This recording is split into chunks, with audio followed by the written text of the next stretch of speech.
নমস্কার। সন্ধ্যের আড্ডার বিশেষ নিবেদন কুয়াশার ১৯তম পর্বে আপনাদের সবাইকে স্বাগত জানাই।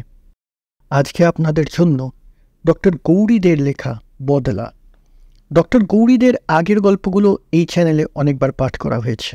ওনার গল্পের বিভিন্নতার জন্য আমরা বারবার ওনার গল্পকেই বেছে নিয়েছি। শুরু হতে চলেছে তাই আজকের গল্প বদলা।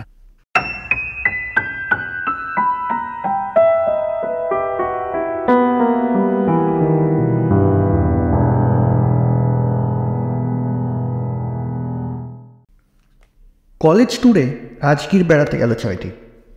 অবশ্য মৈনাক, শঙ্খ আর অদৃশ যদি না যেত তাহলেও যেত কিনা সন্দেহ। ওদের সঙ্গে খুব বন্ধুত্ব হয়ে গেছিল জয়দীপে। সিনেমা দেখা, হোটেলে খাওয়া, আড্ডা মারা সব একসঙ্গে। তবে জয়দীপের একটা মস্ত দোষ আছে, ও সবসময় পকেটে একটা গুলতি রেখে দেয়। বলতে গেলে এটাও একটা নেশা। ওর জন্য অনেক সময় বন্ধুদেরও বিপদে পড়তে হয়েছে। রাস্তা দিয়ে যেতে যেতে জয়দীপ কত সময় হঠাৎ একটা কুকুরকে টিপ করে বসে। অমনি কুকুরটা আঘাত পেয়ে কিউ কিউ করতে করতে চেঁচিয়ে ওঠে। রাস্তার লোকজন ভয় পেয়ে সরে যায়। পাগলা কুকুর খেপেছে মনে করে। আর এতেই জয়দীপের আনন্দ। একবার তো গাছের ডালে বসা একটা কাককে গুলতি দিয়ে মারতে গিয়ে ঢিলটা লেগেছিল পাশের বাড়ির দোতলার জানলার কাছে। কাজটা চির খেয়ে গেল। বাড়ির মালিক জানলা দিয়ে মুখ বাড়িয়ে চিৎকার করতে লাগলেন। না, জয়দীপকে কেউ ধরতে পারেনি, কিন্তু বন্ধুরা ধরা পড়ার ভয়ে লুকিয়ে পড়েছিল। মৈনাক তো বলেই দিল, এরকম করলে তোর সঙ্গে আর কিন্তু বেরোবো না ভাই।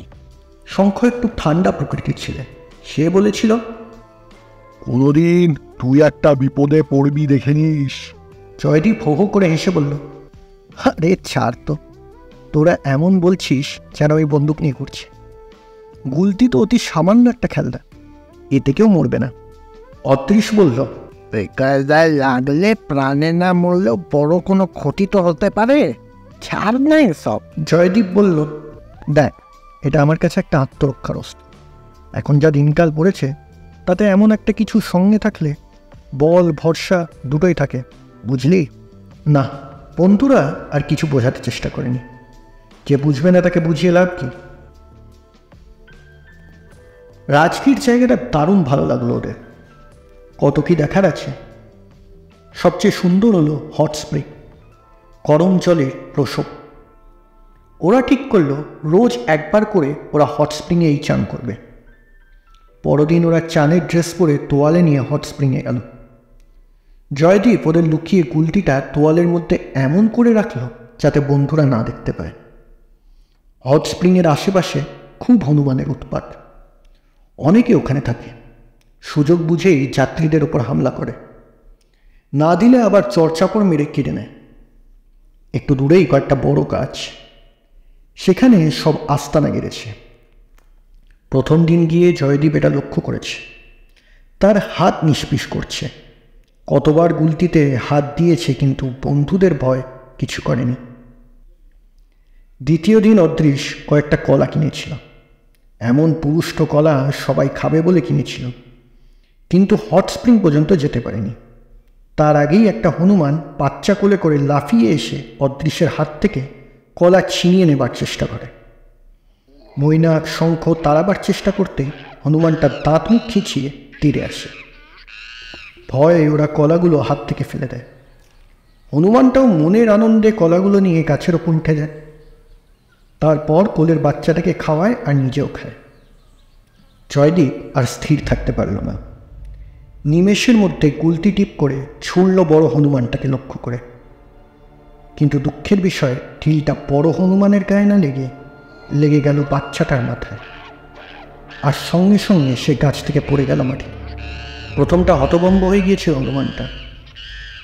তারপর ব্যাপারটা বুঝতে পেরে গাছ থেকে লাফিয়ে মাটিতে নেমে বাচ্চাটাকে নেড়ে ছেড়ে দেখতে লাগলো। মৈনাক পরিষ্কার দেখলো বাচ্চাটার মাথা ফেটে রক্ত বেরোচ্ছে। ভয়ে চার বন্ধুর হাত পা ঠান্ডা হয়ে গেল। খানিকক্ষণ পরে হনুমানটাও বুঝতে পারল ব্যাপারটা। সে জ্বলন্ত চোখে তাকালো জয়দীপের দিকে। অদৃশ আর শঙ্খ চিৎকার করে উঠল, কিন্তু নিমেষের মধ্যে হনুমানটা দাঁত মুখ খিচিয়ে ঝাঁপিয়ে পড়ল জয়দীপের দিকে। মৈনাক আগেই এটা সন্দেহ করেছিল। ও মাটি থেকে একটা বড় পাথর তুলে জয়দীপের সামনে এসে দাঁড়ালো।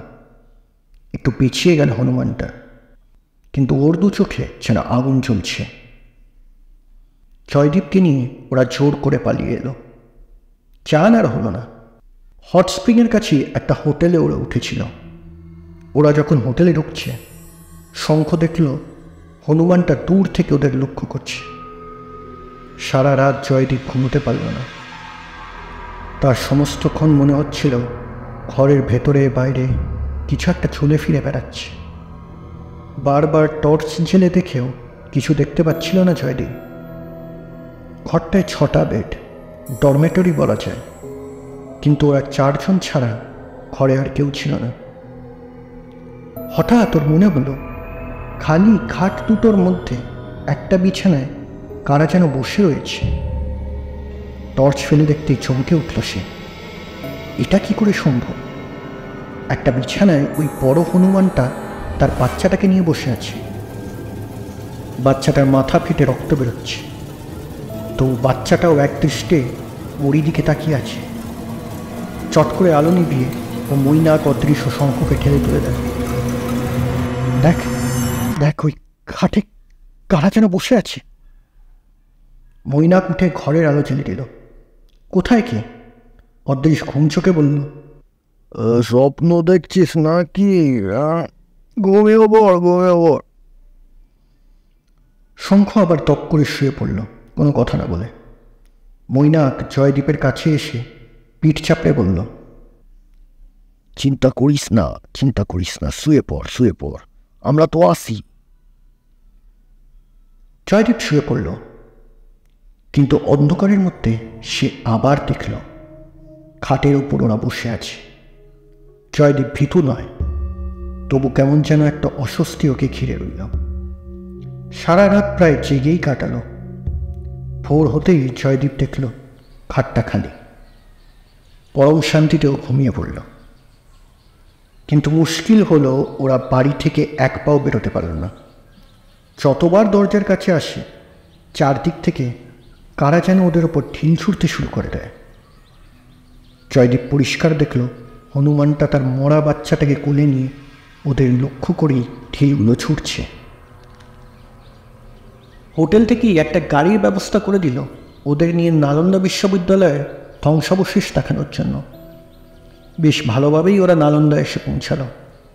চারিদিকে নালন্দার ধ্বংসাবশেষ, সে যুগের এক আশ্চর্য স্থাপত্য। ওরা ঘুরে ঘুরে দেখতে লাগলো। ছাত্রদের জন্য ঘর, তার ভেতরে বেদি, যেখানে বিছানা করে ওরা শুতো, পাশাপাশি দালান, বড় হল ঘর, কল ঘর, সব কি সুন্দর নিখুঁত করে তৈরি করা হয়েছিল, আজ যা মাটি খুঁড়ে বার করা হচ্ছে। সবচেয়ে অবাক হলো ওরা দরজা জানলার খিলান দেখে। পাতলা পাতলা ইট দিয়ে কেমন সুন্দর করে আর্চ বানানো, ভেতরে কোনো লোহার ছট্টর কিচ্ছু নেই। করতে করতে ওরা লক্ষ্য করলো সামনের বড় গাছটার ওপর সেই হনুমানটা তার মরা বাচ্চা নিয়ে বসে আছে, কিন্তু মরা বাচ্চাটাও তাদেরই দিকে তাকিয়েছে। এটা কি করে সম্ভব ওরা বুঝতে পারল না। অনেকেই এসেছেন আনন্দ দেখবার জন্য, কেউ কেউ আবার গাইডও নিয়েছে সাথে। জয়দীপ দেখল সামনে একটা ছোট্ট ঘর মতো, ওপরের ছাউনিটা এখনো সবটা ভেঙে পড়েনি। গাইড সবাইকে বলছে, এই ঘরটা দূর থেকে দেখুন, এটা ছিল তখনকার স্নানাগার। ইটগুলো ঝুলছে, যে কোনো সময় পড়ে বিপদ ঘটতে পারে। জয়দীপ কি মনে করে সবার অলক্ষ্যে ওই ঘরটায় ঢুকল। হনুমানটার সামনে থেকে সে নিজেকে লুকিয়ে রাখতে চেয়েছিল। মৈনাক, শঙ্খ, অদৃশ্য তখন গার্ডের কথা শুনছে মন দিয়ে। জয়দীপ ঘরের মধ্যে ঢুকে লুকিয়ে আছে। এমন সময় বড় বড় পাথরের টুকরো উড়ে এসে পড়তে লাগলো ওই ছোট্ট ঘরের ভাঙা চালের ওপর। শব্দ শুনে সকলে ঘুরে তাকালো। গার্ড চিৎকার করে উঠল, আপনি ওর মধ্যে কেন? বেরিয়ে আসো, এক্ষুনি চাল ভেঙে পড়বে। জয়দীপ ভয় পেয়ে বেরোতে গেল, কিন্তু তার আগেই হুড়মুড় করে সমস্ত চালটা ভেঙে পড়ল ওর মাথায়। চিৎকার করে উঠল জয়দীপ। তারপর সব চুপ। সিকিউরিটির লোকজন ছুটে এলো। উদ্ধার কাজ শুরু হতে একটু সময় লাগলো। প্রায় ঘণ্টাখানেক পর যখন জয়দীপের দেহটা বার করা হলো, দেখা গেল আর কোথাও নয়, জয়দীপের মাথাটায় পুরো থেঁতলে গেছে।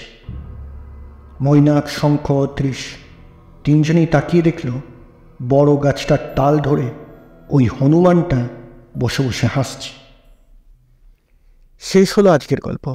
আপনাদের গল্পটা কেমন লাগলো সেটা অবশ্যই লিখে জানাবেন। গল্পটি ভালো লাগলে লাইক করবেন, চ্যানেলে নতুন হলে সাবস্ক্রাইব করবেন। ধন্যবাদ।